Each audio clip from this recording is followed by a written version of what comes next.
नमस्कार साथियों, स्वागत है आप सभी का सर्वज्ञ एग्जाम में। और ये क्लास उत्तर प्रदेश पुलिस री एग्जाम के लिए आने वाली शिफ्टों के लिए बहुत ही महत्वपूर्ण रहने वाली है। पहला प्रश्न आप सभी के सामने है। अगर वर्दी लेनी है तो पूरी मेहनत कीजिए, जी जान लगा दीजिए। देखिए, हाल ही में उत्तर प्रदेश सरकार ने किस जनपद में 25,000 घरों में सोलर पैनल स्थापित करने का निर्णय लिया है? ऑप्शन है लखनऊ, वाराणसी, कानपुर, मिर्जापुर। तो याद रखना है साथियों, जो वाराणसी है बहुत महत्वपूर्ण रहने वाला है। यहीं पर जो योगी आदित्यनाथ है, उन्होंने 25,000 घरों में सोलर पैनल लगाने का निर्णय लिया है। अगला प्रश्न देखते हैं नेक्स्ट। उत्तर प्रदेश में राज्य में उर्दू को द्वितीय राजभाषा कब घोषित किया गया? तो यूपी की पहली हिंदी राजभाषा है, लेकिन दूसरी जो भाषा है उर्दू, जिसको घोषित कब किया गया था? 1925 में, 1989, 1950, 1990। तो याद रखना है साथियों, 1989 में उर्दू को राजभाषा घोषित किया गया था उत्तर प्रदेश में। अगला प्रश्न देखते हैं नेक्स्ट। राष्ट्रीय जैविक खेती अनुसंधान केंद्र कहाँ स्थित है? लखनऊ में, गाजियाबाद, कानपुर, मिर्जापुर। तो याद रखना है, राष्ट्रीय जैविक खेती जो अनुसंधान केंद्र है वो स्थित है साथियों गाजियाबाद। कहाँ पर है? गाजियाबाद में स्थित है। आगे बढ़ने वाले हैं अगले प्रश्न की ओर। देखिए, अगला प्रश्न है, केंद्रीय कृषि वानिकी अनुसंधान केंद्र कहाँ स्थित है? जो केंद्रीय कृषि वानिकी अनुसंधान केंद्र है, ऑप्शन है लखनऊ, कानपुर, झांसी, बलिया। तो कृषि वानिकी की बात करें तो ये कहाँ पर है सर? ये है झांसी में। ठीक है, अब आगे बढ़ते हैं अगले प्रश्न की ओर। नेक्स्ट, भारतीय गन्ना अनुसंधान केंद्र कहाँ स्थित है? ये सभी प्रश्न बहुत महत्वपूर्ण रहने वाले हैं। अनुसंधान में से एक प्रश्न आएगा जो कि जो उत्तर प्रदेश में है वो लखनऊ, कानपुर, झांसी, बलिया। तो उसमें से सही आंसर क्या है सर? गन्ना पूछे तो कहाँ है? लखनऊ अनुसंधान है, लखनऊ में। ठीक है, अगला प्रश्न देखते हैं सर। अगला प्रश्न क्या कहता है? भारतीय दलहन अनुसंधान केंद्र कहाँ स्थित है? ऑप्शन है लखनऊ, ऑप्शन बी कानपुर, झांसी, बलिया। तो याद रखना है, दलहन की बात करता है तो दलहन कहाँ है सर? कानपुर में। ऑप्शन बी करेक्ट है, भारतीय दलहन अनुसंधान कहाँ है? कानपुर में। आगे बढ़ते हैं, अगला प्रश्न देखते हैं नेक्स्ट। नेक्स्ट क्वेश्चन क्या कहता है? हाल ही में 33वां व्यास सम्मान किसे प्राप्त हुआ है? मधुशाला, पुष्पा भारती, यादव, गिरजा। तो 33वां व्यास सम्मान है वो प्राप्त हुआ है पुष्पा भारती को, और इनकी जो पुस्तक थी यादें यादें के लिए इनको मिला है। आगे देखते हैं साहब। अगला प्रश्न है, विश्व प्रेस दिवस कब मनाया जाता है? ऑप्शन है 3 मई, 4 मई को, 5 मई या फिर 6 मई। तो विश्व प्रेस दिवस हम मनाते हैं 3 मई को। कब मनाते हैं? 3 मई। हर प्रश्न इंपोर्टेंट है, इसको याद रखिएगा, परीक्षा में आने की पूर्ण संभावना है। अगला प्रश्न देखते हैं। हाल ही में यूपीएससी का नया अध्यक्ष किसे चुना गया है? मनोज सोनी, ऑप्शन बी प्रिया कुमारी, प्रीति फूदन, इनमें से कोई नहीं। तो याद रखना है, 10 दिन पहले ही मनोज सोनी जो है यूपीएससी के अध्यक्ष थे, उन्होंने इस्तीफा दे दिया और वो उठ चुके हैं। उनके स्थान पर कौन आया है? उनके स्थान पर प्रीति फूदन जी आई हैं, यूपीएससी की नई हेड। अब आगे देखते हैं अगला प्रश्न क्या कहता है हमसे। देखिए, चंद्रयान 4 जो है वो कब लॉन्च होगा? ऐसे प्रश्न कई बार 17 और 18 फरवरी की कई शिफ्टों में पूछे गए थे। तो चंद्रयान 4 जो है 2026, 2025, 2024, 2028। तो याद रखना है, चंद्रयान 4 जो है उसकी डेंटिंग पेंटिंग अभी चल रही है। 2028 यानी 2028 में ये लॉन्च होगा। ठीक है, आगे बढ़ते हैं साथियों। अगला प्रश्न क्या कहता है? भारत के प्रथम सर्वोच्च वीरता पुरस्कार यानी कि परमवीर चक्र जो है उससे किसको सम्मानित किया गया? पहला पूछ रहा है, ध्यान रखना है। Option A major Somnath Verma, second lieutenant Ram, captain Vikram Batra, captain Gurbachan Singh Salaria. तो याद रखना है साथियों, जो कैप्टन सोमनाथ शर्मा है यानी जो मेजर सोमनाथ शर्मा जी हैं, इनको पहला परमवीर चक्र मिला था।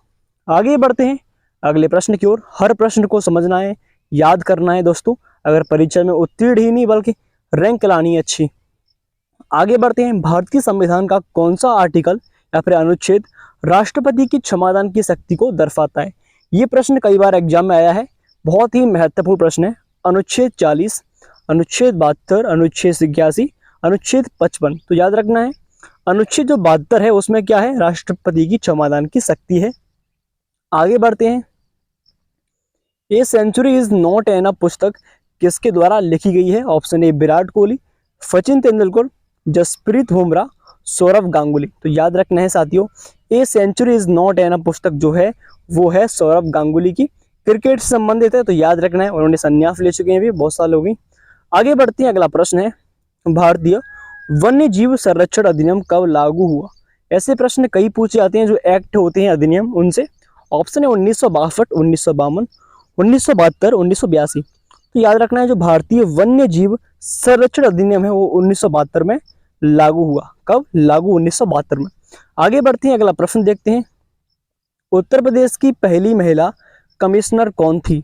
मीना सिंह थी, लक्ष्मी सिंह, वंदना सिंह या फिर अलका सिंह। तो याद रखना है साथियों जो लक्ष्मी सिंह है उत्तर प्रदेश की पहली महिला कमिश्नर थी जो कि बुंदेलखंड में रही थी, याद रखना है। अगला प्रश्न देखते हैं, नेक्स्ट प्रश्न क्या कहता है। भारतीय महिला क्रिकेट टीम ने अंडर 19 में खेलों में किस देश को हराकर स्वर्ण पदक जीता? बहुत महत्वपूर्ण प्रश्न 2024 का ये। अब इसका आंसर क्या है सर? ऑप्शन है पाकिस्तान, नेपाल, बांग्लादेश, श्रीलंका। तो याद रखना है श्रीलंका को हराकर भारतीय महिला टीम ने एक स्वर्ण पदक जीता। नेक्स्ट प्रश्न देखते हैं आगे। साथियों अगला प्रश्न देखते हैं नेक्स्ट। बहुत ही इंपॉर्टेंट प्रश्न लेके आया हूं जो वर्तमान में करंट अफेयर्स है और उसमें मिक्स करके लाया हूं टोटल। मनु भाकर का संबंध किस खेल से है और वह किस राज्य की हैं? अब ये पूछे पर ये चर्चा में क्यों? क्योंकि इन्होंने सबसे पहला पेरिस ओलंपिक में पहला पदक जीता और भारत की पहली महिला बन चुकी हैं। तो याद रखना 100% प्रश्न आएगा ये। तो कहाँ से? निशानेबाजी है हरियाणा से, कुश्ती हरियाणा, शूटिंग हरियाणा, कबड्डी हरियाणा। तो याद रखना है इनका जो संबंध है वो निशानेबाजी है, इनका खेल है और हरियाणा राज्य की रहने वाली हैं तो मनु भाकर। और याद रखना है इनको 2020 में अर्जुन अवार्ड मिला था। ठीक है, अब साथियों अगले प्रश्न की ओर आगे बढ़ते हैं नेक्स्ट। पेरिस ओलंपिक 2024 का शुभंकर क्या है? पांडा था, फ्रीज, इंटर, विंटर। तो याद रखना है साथियों जो जो फ्रीज है जो कि पेरिस फ्रांस में हुए ना, तो फ्रांस का एक टोपी आती है इस तरह से, इसको फ्रीज कहते हैं। तो इसका इसी के नाम पर वहां का शुभंकर रखा है, फ्रीज। आगे बढ़ते हैं, अगला प्रश्न है निम्नलिखित में से कौन सी संस्था शेयर बाजारों पर नियंत्रण करती है? ऑप्शन है reserve bank of India, SEBI, UTI, वित्त मंत्रालय। जो शेयर बाजार होते हैं उन पर एक संस्था है जो कि सरकारी है, SEBI, इसको बोलते हैं SEBI, security exchange board of India बोलते हैं इसको। ठीक है, ये जो बाजार में शेयर हैं उनको कंट्रोल करती है। अगला प्रश्न आप सभी के सामने है, सरकार द्वारा पुरानी मुद्रा को समाप्त करके नई मुद्रा चलाना क्या कहलाता है? इंपोर्टेंट प्रश्न लगाइए इसको। अवमूल्यन, विमुद्रीकरण, मुद्रा संकुचन, मुद्रास्फीति। तो याद रखना है साथियों जब पैसे जो नोटबंदी होती है उस टाइम पर उसको क्या बोलते हैं? विमुद्रीकरण बोलते हैं। क्या बोलते हैं सर? विमुद्रीकरण। आगे बढ़ते हैं, अगला प्रश्न देखिए। Statue of unity Sardar Vallabh भाई पटेल की सबसे बड़ी मूर्ति के वास्तुकार कौन है? राम सुधार, रामकृष्ण, पंडित राम या चंद्रशेखर। तो याद रखना है जो राम सुधार है, स्टैच्यू ऑफ यूनिटी जो है जो कि सरदार वल्लभ भाई पटेल की मूर्ति है और कहाँ पर है? गुजरात में। उसके जो वास्तुकार कौन है? राम सुधार है। आगे बढ़ते हैं, अगला प्रश्न देखते हैं। पद्म विभूषण 2024 कितने लोगों को प्रदान किया गया? ये प्रश्न इंपोर्टेंट है क्योंकि ये भारत का दूसरा सर्वोच्च पुरस्कार है पद्म विभूषण। ये 5 लोगों को मिला है। कितने लोगों को? 5। क्या नाम है सर उनके? बिंदेश्वर पाठक जी हैं, वैजंती माला को, गोनेडिल चिरंजीवी, वेंकैया नायडू और पद्मा सुब्रमण्यम। स्टार लगाइए इस प्रश्न में क्योंकि ये प्रश्न 100% पूछा जाएगा आपसे। 5 लोगों को क्या मिला है? पद्म विभूषण मिला है। आगे बढ़ते हैं साथियों, अगला प्रश्न देखते हैं नेक्स्ट। उत्तर प्रदेश में महिला शक्ति सहायता नंबर जो है जो कितना है? हेल्पलाइन नंबर पूछ रहा है आपसे। 190, 198, 1930, 1076। तो याद रखना है साथियों बहुत ही इंपॉर्टेंट प्रश्न आप सभी के लिए। तो इसका सही आंसर क्या है? इसका आंसर आप कमेंट में जरूर दीजिएगा।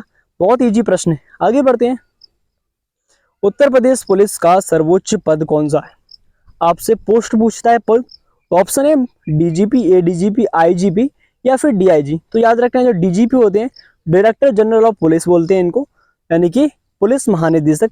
और ADGP कहते हैं additional director of general police. Simple है, कोई दिक्कत नहीं है, याद कर लोगे आप। नेक्स्ट प्रश्न देखते हैं अगला। भारत द्वारा ऑपरेशन मेघदूत कहाँ चलाया गया? कारगिल क्षेत्र, कच्छ के रण में, सियाचिन ग्लेशियर में, हिंदू कुश पहाड़ियों के क्षेत्र में। तो याद रखना जो ऑपरेशन मेघदूत है वो चलाया गया था सियाचिन ग्लेशियर में। ठीक है, अगला प्रश्न देखते हैं। हर प्रश्न को याद करना, इंपॉर्टेंट प्रश्न है। नेक्स्ट, क्षेत्रफल के आधार पर भारत की मिट्टियों का सही अवरोही क्रम क्या है? अवरोही यानी कि सबसे कौन सी मिट्टी सबसे अधिक मात्रा में पाई जाती है, नंबर बाई नंबर आपको लगाना है। ऑप्शन ए जलोढ़, काली, लाल, लेटेराइट। ऑप्शन बी जलोढ़, लाल, काली, लेटेराइट। ऑप्शन सी लाल, जलोढ़, काली, लेटेराइट। ऑप्शन डी काली, जलोढ़, लाल, लेटेराइट। याद रखना है साथियों, जो ऑप्शन ए है इसमें जलोढ़, काली, लाल, लेटेराइट, ये करेक्ट आंसर है। अगला प्रश्न देखते हैं नेक्स्ट। नंदा देवी स्थित है, जो नंदा देवी पर्वत है, जो कि आप जानते हैं भारत का पर्वत है, वो जो चोटी बोलते हैं आप जानते हैं, किस राज्य में? हिमाचल प्रदेश, उत्तराखंड, नेपाल, सिक्किम। तो याद रखना जो नंदा देवी वो कहाँ पर है? उत्तराखंड में स्थित है। अगले प्रश्न की ओर आगे चलते हैं नेक्स्ट। भारत में सबसे ऊंची पर्वत चोटी कौन सी है? Godwin often, Kamet, Nanda Devi, Nanda Kota. आप जानते हैं, तो याद रखना जो सबसे ऊंची चोटी कौन सी है, वो है K2 गॉडविन ऑफ्टन है, 8611 की ऊंचाई है। इंपोर्टेंट प्रश्न लगाना है इसको। अगला प्रश्न देखते हैं नेक्स्ट। निम्न में से कौन सा युग्म सुमेलित नहीं है? देखिए, ऐसा प्रश्न कई बार पूछता है आपसे। एक तरफ क्रांति है, एक तरफ उत्पादन है, तो हरित क्रांति का संबंध खाद्यान्न से एकदम करेक्ट है। श्वेत क्रांति का संबंध किससे? दुग्ध से, सही है। नीली क्रांति का संबंध किससे? मत्स्य से, एकदम करेक्ट है। लेकिन गुलाबी जो क्रांति है उसका संबंध होता है प्याज से। तो ऑप्शन डी हमारा करेक्ट हो गया, ये हमारा गलत है, इसीलिए ऑप्शन सी सही है, डी। आगे बढ़ते हैं साथियों, अगला प्रश्न देखते हैं। भारतीय अर्थव्यवस्था को किस रूप में व्यवस्थित किया जा सकता है? ये प्रश्न कई बार पूछा गया है आपसे। अब आगे देखिए, ऑप्शन ए मिश्रित अर्थव्यवस्था, ऑप्शन बी पूंजीवादी अर्थव्यवस्था, ऑप्शन सी समाजवादी अर्थव्यवस्था, और ऑप्शन डी ग्रामीण अर्थव्यवस्था। तो साथियों याद रखना, ये प्रश्न हर एग्जाम में आता ही आता है, क्योंकि ये इकोनॉमिक्स से संबंधित है। तो याद रखना है, जो मिश्रित अर्थव्यवस्था होती है उसको भारत की अर्थव्यवस्था बोलते हैं। ठीक है, आगे बढ़ते हैं। अगला प्रश्न है, संयुक्त राष्ट्र महासभा में वर्तमान में कुल कितने सदस्य यानी कि मेंबर है? 142, 193, 155, 195। तो याद रखना है साथियों, इसका सही आंसर है 193, यानी कि सेकंड आंसर सही है, 193। और जो पूछे कि 193वां देश कौन सा है? साउथ सूडान, और उसकी राजधानी जुआ होती है। अगला प्रश्न देखते हैं। उत्तर प्रदेश में सबसे अधिक पुराना विश्वविद्यालय कौन सा है? डॉक्टर भीमराव अंबेडकर विश्वविद्यालय आगरा, अलीगढ़ मुस्लिम विश्वविद्यालय अलीगढ़, रूहेलखंड विश्वविद्यालय बरेली, इलाहाबाद विश्वविद्यालय इलाहाबाद। तो याद रखना, ये तो इजी प्रश्न है। इलाहाबाद विश्वविद्यालय जो है सबसे प्राचीन विश्वविद्यालय, जो कि इलाहाबाद में ही स्थित है। आगे बढ़ते हैं साथियों, नेक्स्ट प्रश्न। निम्न में से किसे सर्वप्रथम भारत रत्न से सम्मानित किया गया था? एस राधाकृष्णन को, सीवी रमन, सी राजगोपालाचारी, सरदार वल्लभ भाई पटेल। तो सी राजगोपालाचारी, सीवी रमन, इन तीनों को सबसे पहले मिला था। याद रखना है, इंपोर्टेंट प्रश्न है। आगे बढ़ते हैं अगले प्रश्न की ओर। देखिए, निम्न में से कौन एक सदिश राशि है? ऐसे प्रश्न भी आते हैं।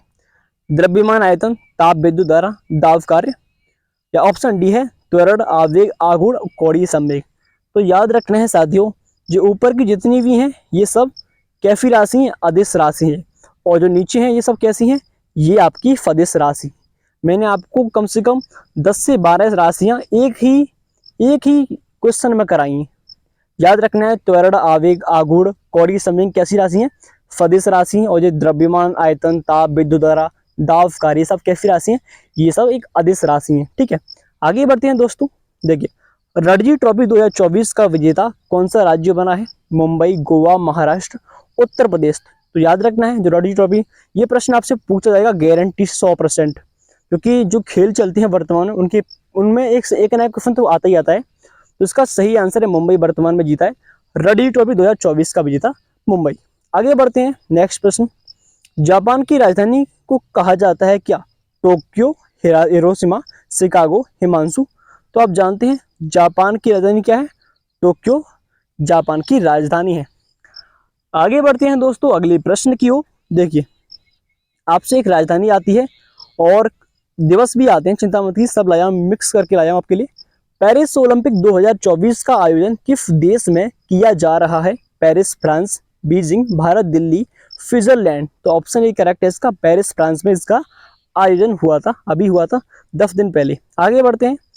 तीस्ता नदी जल विवाद किन देशों के मध्य है? भारत बांग्लादेश, भारत पाकिस्तान, भारत नेपाल, भारत भूटान। जो तीस्ता नदी जल विवाद है वो भारत और बांग्लादेश के बीच हुआ, यानी कि ऑप्शन ए सही है।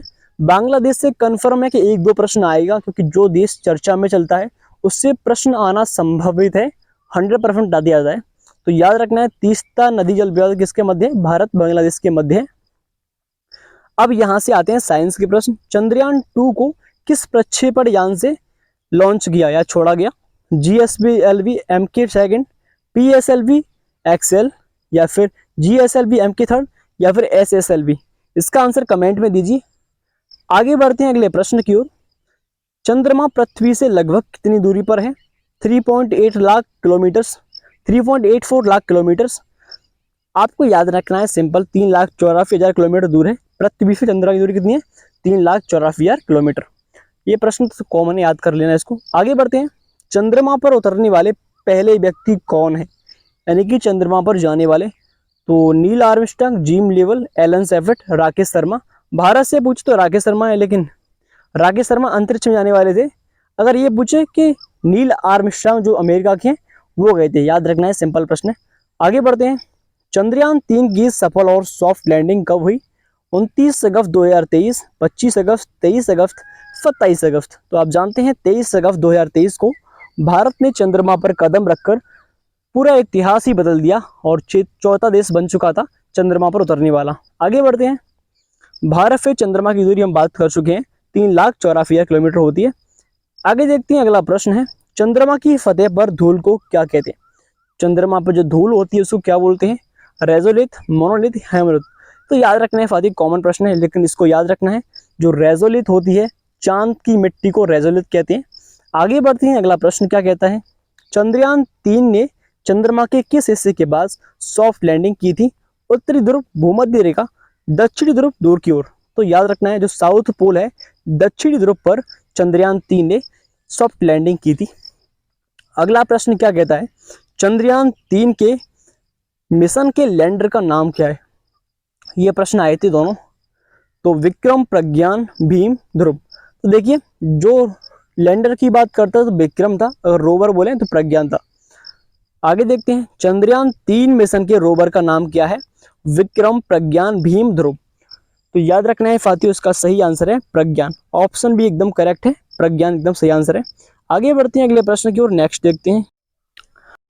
आगे बढ़ते हैं दोस्तों, अगला प्रश्न क्या कहता है? चंद्रयान 3 के प्रक्षेपण में किस प्रक्षेपण यान का उपयोग किया गया? तो सिंपल प्रश्न याद रखना है इसको, लॉन्च व्हीकल मार्क 3 बोलते हैं, शॉर्ट में आप बोल लीजिए LVM 3 बोलते हैं। LVM 3 से इसको लॉन्च किया गया था। अगला प्रश्न है, भारत का पहला उपग्रह कौन सा है? भास्कर पृष्ठ, आर्यभट्ट, बराहीमिहिर, ब्रह्मगुप्त। तो जो भारत का पहला उपग्रह है उसका नाम है आर्यभट्ट, जो कि 1875 में लॉन्च किया गया। इंपोर्टेंट प्रश्न बनता है, इसको याद रखना है। आगे बढ़ते हैं। इसरो के वर्तमान अध्यक्ष कौन है? एस सोमनाथ है, के सिवान, VN सुरेश, जी सतीश रेड्डी। तो सही आंसर इनका क्या है? जो वर्तमान में एस सोमनाथ जी हैं इसके अध्यक्ष इसरो के। आगे बढ़ते हैं फातियो, अगला प्रश्न क्या कहता है? इंडियन स्पेस रिसर्च ऑर्गेनाइजेशन के जो मुख्यालय वो कहाँ पर है? जो इसरो बोलते हैं, इंडियन स्पेस रिसर्च ऑर्गेनाइजेशन का मुख्यालय कहाँ पर है? तिरुवनंतपुरम केरल, चेन्नई तमिलनाडु, बेंगलुरु कर्नाटक, अहमदाबाद गुजरात। इसका आंसर आपको कमेंट में देना है, बहुत ईजी प्रश्न है। आगे बढ़ते हैं साथियों। इसरो का पूरा नाम क्या है, जो हम बात कर चुके हैं अभी? इसरो का पूरा नाम जो है इंडियन स्पेस रिसर्च ऑर्गेनाइजेशन से, यानी ऑप्शन डी करेक्ट है। सॉरी, डी क्यों, सी है ना, Indian space research organisation, option C correct है इसका। आगे बढ़ते हैं दोस्तों, अगला प्रश्न क्या कहता है?